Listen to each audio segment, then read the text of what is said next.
Welcome to my channel. જો ઘરે guest આવ્યા અને તમે આ વાળી રેસીપી બનાવી દીધી તો એવરી ટાઈમ ગેસ્ટ આવીને એવું કહેશે કે આ રેસીપી તો જરૂરથી બનાવજો. તો આપણે આજની રેસીપી છે મોનેકો સેન્ડવિચ.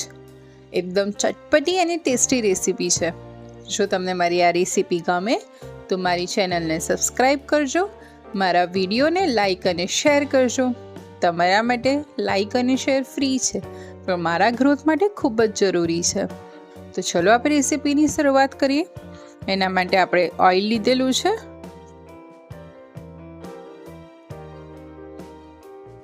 ઓઇલ સરસ ગરમ થઈ જાય એટલે આપણે દાબેલીનો મસાલો લીધેલો છે 1 ચમચી, એને તેલમાં સરસ કૂક કરી લઈએ. હવે 1 ચમચી આંબલીની ચટણી લીધેલી છે,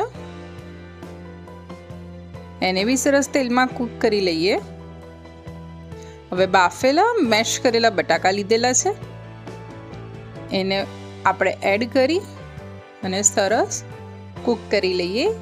આપણા જે તેલમાં સાતરેલા મસાલા છે અને બટાકા સરસ મિક્સ થઈ જાય ત્યાં સુધી આપણે એને કૂક કરીશું.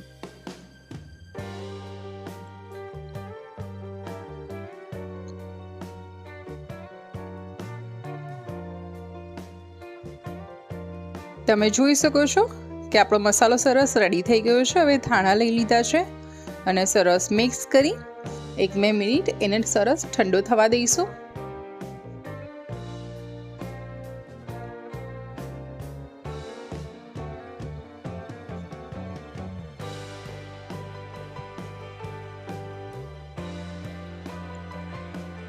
હવે આપણે મોનેકો બિસ્કિટ લીધા છે, એને આપણે જે બટાકાનું મિશ્રણ બનાવ્યું હતું એને આ રીતે વચ્ચે સ્ટફ કરી લઈએ અને એ રીતે બધા બિસ્કિટ રેડી કરી લઈએ.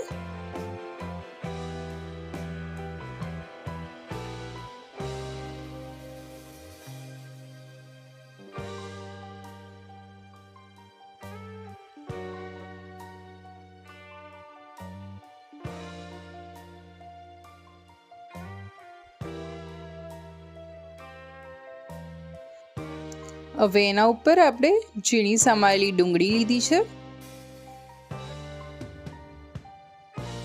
એને બી સરસ આ રીતે સર્વ કરી લઈએ.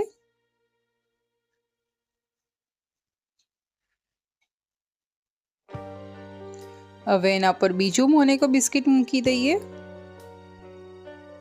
અને એ રીતે આ રીતે આપણે સેવમાં એને સાઈડથી કવર કરી લઈએ.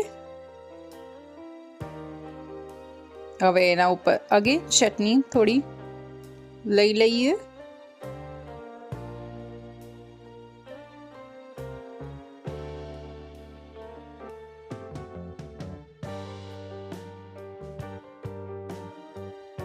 અને ઉપરથી થોડી ઝીણી સેવ ભભરાવી લઈએ અને ડુંગળી લઈ લઈએ.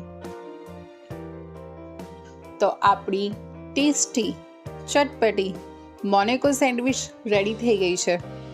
તમારા ઘરે બી ચોક્કસથી બનાવજો અને કેવી લાગી મને કોમેન્ટમાં કહેજો. તો આવી બીજી રેસીપી સાથે ફરી મળીશ. આવજો. જય શ્રી કૃષ્ણ.